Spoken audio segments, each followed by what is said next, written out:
ప్రతి 3 నెలలకు ఒకసారి ప్రధానమంత్రి దగ్గరికి వెళ్తున్నా, ప్రతి 10 రోజులకు ఒకసారి కేంద్ర మంత్రుల దగ్గరికి వెళ్తున్నా.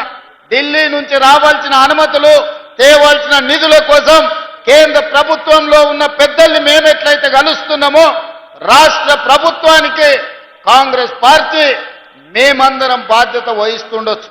మీరు రాండి, నిస్సందేహంగా మీకేం కావాలనో నిధుల గురించి చెప్పండి, తప్పకుండా చేయగలిగింది చేస్తాం. దీంట్లో రాజకీయాలు లేవు. మన ప్రాంతాన్ని అభివృద్ధి చేసుకోవాలి.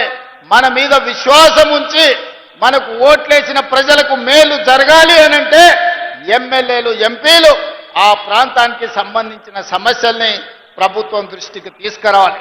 చాలా మంది అంటుంటారు నరేంద్ర మోడీ గారిని పదే పదే రేవంత్ రెడ్డి గారు కలుస్తుంటారని.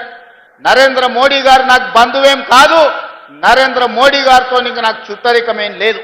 కానీ వారి దేశానికి